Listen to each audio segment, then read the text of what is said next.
you're doing well. This will air on the 30th of September already. Wow. Summer just flew by. Well, it took a while to get here, but once it got here, it flew by.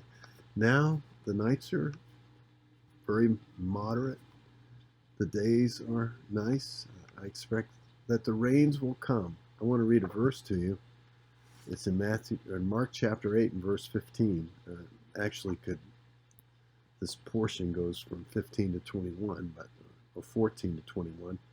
Jesus had gotten into a boat to go over to the other side. Now, prior to this, Mark chapter 6, he'd fed 5,000 people. He had just, in Mark chapter 8, the early chapter, he fed 4,000 people with, much left over.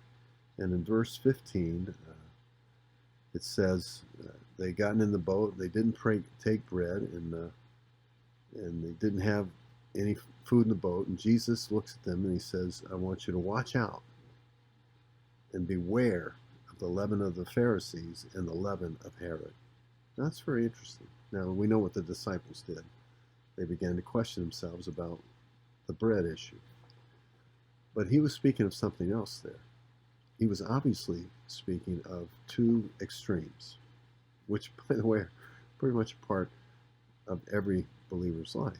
You're either incredibly scrutinous, you strain at a gnat, swallow a camel, very critical of others, as the Pharisees would have been, as so well described. They tithe their mint, their anna, their cumin, but they don't have any kindness. They don't have any forgiveness or mercy. There in Matthew 23, I believe it starts in verse 23. Yeah, that's the Pharisees.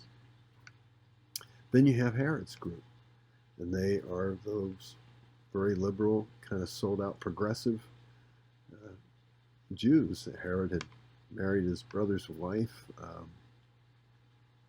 put John the Baptist in jail. Didn't want to, but had him beheaded. Just one of those, Christians in name only, I guess you could say, Jews in name only. But the truth is, Jesus says, I want you to be careful of both. Because our relationship to Christ is a living relationship.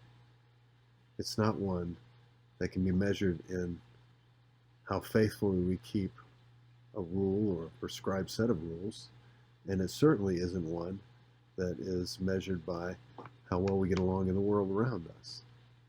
It's measured by, strictly, our relationship to Christ.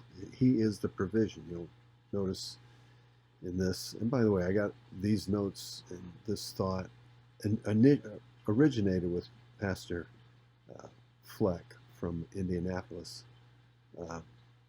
Incredible man, and he shared this at the convention. It really touched my heart.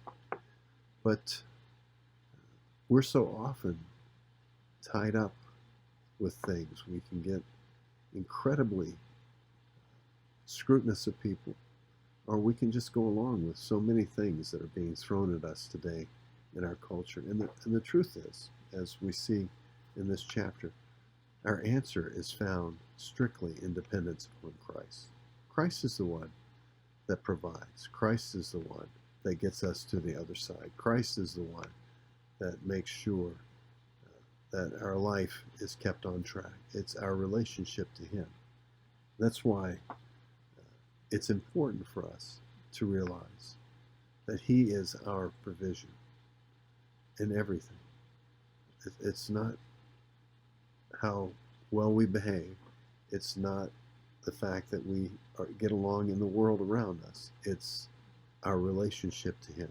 He's the one that provides the loaves and the fishes. He's the one that is the miracle in our life. He's your miracle. He's what's going to get you and I through this next set of circumstances, whatever they may be. He's the one that gives us hope. He's the one that loves us right where we're at. He's the one that has forgiven us and died for us and was raised and is the object of our affection and our faith.